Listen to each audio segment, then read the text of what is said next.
सुप्रभातम समस्त पिला मानकु संस्कृत भारती पाठ्यक्रम को हार्दिक अभिनंदन। पिला माने ओडिया को संस्कृत रे अनुवाद करवा यह कष्टसाध्य बा विस्मयकर कथा नहीं, यह एक सहजसाध्य और आनंदर कथा। तुम मान अनुरोध रे ओडिया को किपरि संस्कृत रे परिणत करा जाय परिबो यह सहज सरल व्याकरण सूत्र माध्यम रे आज आलोचना करिबो। तुमे माने मूलर शेष पर्यंत वीडियो को देखिबो, सबुदिन अभ्यास करिबो। एहीपरि अभ्यास जारी रखिले तुमे संस्कृतर व्याकरण सहित समस्त विषय को सहज आयत्त कर पारिबो। आमे प्रथमे संस्कृतर विभक्ति जानिबा। विभक्ति कौन और केते प्रकार। विभक्तिर नोट लिखि देछि। विभक्ति है पदरे थिबा संख्या वचन और कारक जेउ संकेत द्वारा चिन्हित होती सेगुड़ी विभक्ति कहा जाए। पद सहित संख्या वचन और कारक संकेत माध्यम ही लगी आमे ताद्वारा ही जानी परिबा विभक्ति किए। तेरे विभक्ति होछि 7 प्रकार, 7टी विभक्ति। प्रथम व्यक्ति, द्वितीय व्यक्ति, तृतीय व्यक्ति, चतुर्थ व्यक्ति, पंचम व्यक्ति, षष्ठ व्यक्ति, सप्तम व्यक्ति। तेबे विभक्तिर गोटे सूत्र अछि किंतु संशोधन करी तुम भाई सहज भाव में लिखा जाइछि। एही पद्धति रे तो सूत्रटी मन रखियो पड़िबो।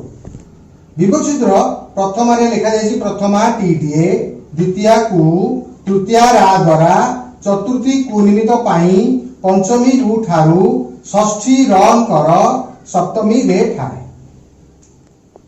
जेमती घोड़ा पर बसिले घोड़ा चालक लगाम धरी बसताए सेही परी संस्कृत रूपक विद्या को आयत्त करिया गले विभक्ति सूत्र ही तार लगाम अटे। तेणु ये लगामटी को सदाबले हाथ मुठे रखिया ही पड़िबो, या को बन रखिया ही पड़िबो। एटा प्रथम सूत्र। एई भी होछि कोन ना पद साथरे लागि दिया विभक्ति चिन्ह जा हम कहूचे संख्या वचन कारक जो चिन्ह लागि दिबो से चिन्ह गुडी के सब रहिछि।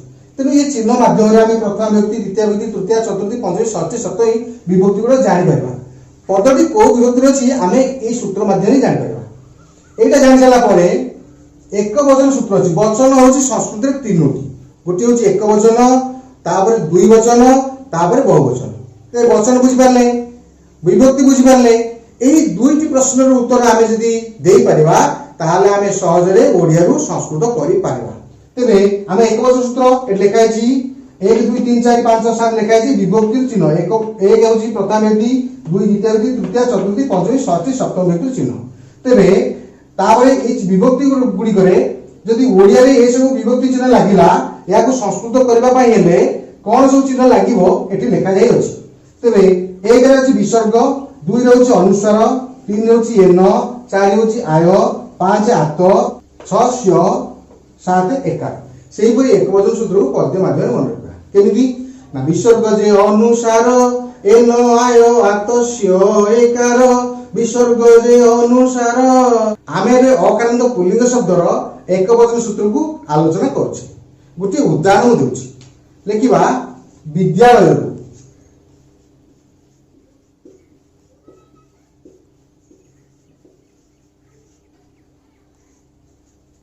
विद्यालय रु ए जो पदटी लेखा आइछि एटी रु जो पदटी लागिछि एटा विभक्ति। एहीटी विभक्ति अटे।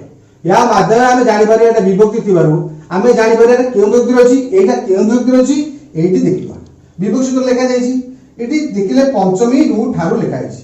आमे आंगुठी गणले बुझि परिबा प्रथमा टीटीए, द्वितीय कु, तृतीय रा द्वारा, चतुर्थी कु निमित्त पाई, पंचमी रु ठारू। तेनु रु जो लेखा जाइछि रु टी होछि पंचमी चिन्ह। आमे एटी जानिले एटा पंचमी व्यक्ति अछि। पंचमी चिन्ह होछि रु ठारू लागि जेति। तेनु एटा जान एटी जानि साला परे एतिर एक वचन सूत्र 5 रे कोन जे देखिबा। एटी 5 रे होछि आत। ताले मूल शब्द हला विद्यालय जुता समाने विद्यालय।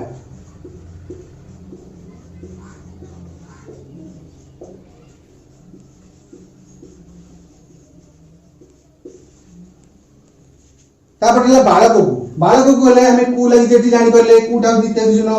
प्रथम कुटा निश्चित जानिबो, द्वितीय चिन्ह आमे जानले द्वितीय व्यक्तिटा को वचन रछि ना बालक को कोइ माने गोटी बालक को कोआ जाउछि।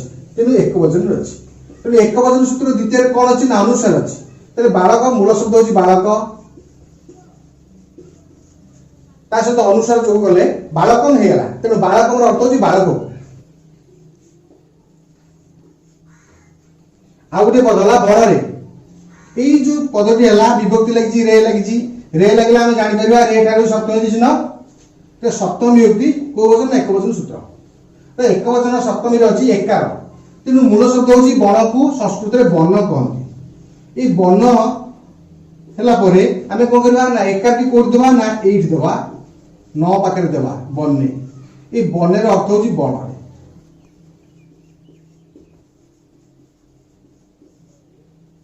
या कला दीटा प्रश्न उत्तर दब के व्यक्ति के वचन विभक्ति है द्वितीय एक वचन है एक वचन सूत्र रे अनुसार अच्छी ठेकुआ को शशक कहुए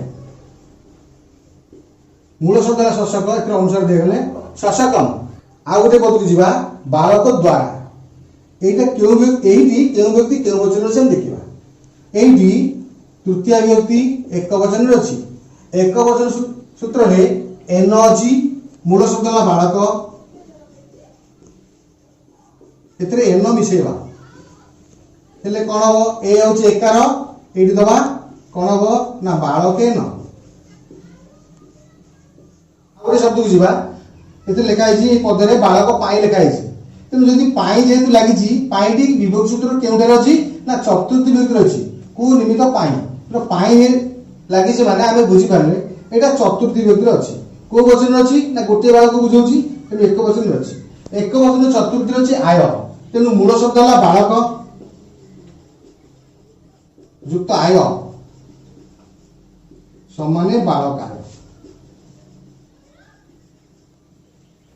पिले माने या तुम सहज सरल एवं सुबोध्य भाव में सूत्र गुड़ी को तैयारी तुम यहाँ सहज मन रखिपर यही दुईटी सूत्र को मन रखिपारे तुम अति सहज एक वचन अकारांत पुल्लिंग शब्दर समस्त ओडिया पद को तुम्हें अति सहज संस्कृत में परिणत कर दे पार बर्तमान तुम मानू किसी अभ्यास कार्य दि जाऊँगी एगुड़ी को निश्चित कर बर्तमान पढ़ी दूची एक आकाश रे चंद्र को बालकटीए दुई सरोवर रे माछ को धीवरटीए तीन गोविंदर गाँव रे बुढ़ाटी को चारि विद्यालय शिक्षकों को छात्र पांच शिवंकर पुत्र श्री गणेश को भक्तटीए जदि किसी असुविधा थाए तबे कमेंट बॉक्स में निश्चित कमेंट करिवो आज एतिकी बहुत बहुत धन्यवाद।